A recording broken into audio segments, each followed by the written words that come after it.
ভাইয়ের নাম কি? হিমেল। হিমেল ভাই। আপুর নাম কি? মীরা। জি। আর তোমার নাম? মারিয়াল হিমু। আচ্ছা, সুন্দর নাম। আপনাদের মেয়ে? হ্যাঁ হ্যাঁ। আচ্ছা, গুড, দেখতে সুন্দর। একটা বিজ্ঞান সম্পর্কে একটা প্রশ্ন করা হবে। বৃষ্টি পরিমাপক যন্ত্রের নাম কি? এখন বৃষ্টি হচ্ছে এখন। হ্যাঁ হ্যাঁ। বৃষ্টি পরিমাপক যন্ত্রের নাম কি? 10 সেকেন্ড সময়। না, একটু চেষ্টা করেন। মাথায় ঘুরতেছে কিন্তু আসলে অ্যাকচুয়ালি মনে আসতেছে না।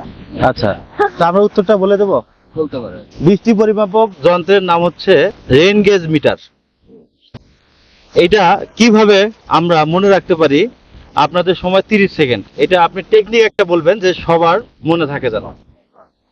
আচ্ছা, বৃষ্টি পরিমাপক যন্ত্রের নাম যেহেতু রেন গেজ মিটার, সেক্ষেত্রে ওটা একটা পরিমাপক যন্ত্র।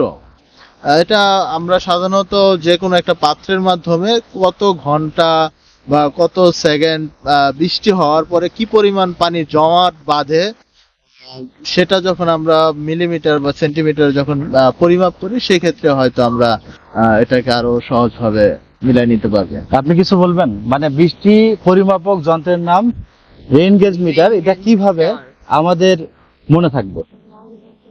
কি বলবো? উনি যেটা বলছে ওটাই বলতে হবে। না, আপনি যেটা মানে আপনার কিভাবে মনে রাখা যাবে? ধরেন বৃষ্টি পরিমাপক যন্ত্রের নাম আসলো, প্রশ্ন, এটা উত্তরটা কিভাবে মানে সাথে সাথে মনে থাকবে? পাত্রে নিয়ে রাখতে হবে, তাহলে কেন? তা আমরা কি একটা টেকনিক বলে দেবো আমরা? বলতে পারে। আচ্ছা, বৃষ্টির ইংলিশ কি? রেইন। তাহলে রেইন, বৃষ্টির ইংলিশ রেইন, তাহলে রেইন গেজ মিটার, এভাবে মনে রাখা যাবে। রাখা যাবে, সেটাও রাখা যাবে। তাহলে বৃষ্টি পরিমাপক যন্ত্রের নাম হচ্ছে রেইন গেজ মিটার। এখন আরেকটা হচ্ছে বৃষ্টি, দেখেন আপনি যে বৃষ্টি হলে রেইনকোট পরে বাসা থেকে বের হয়, তাহলে রেইন গেজ মিটার এটাও হয়। মিটার। তাহলে মনে থাকবে।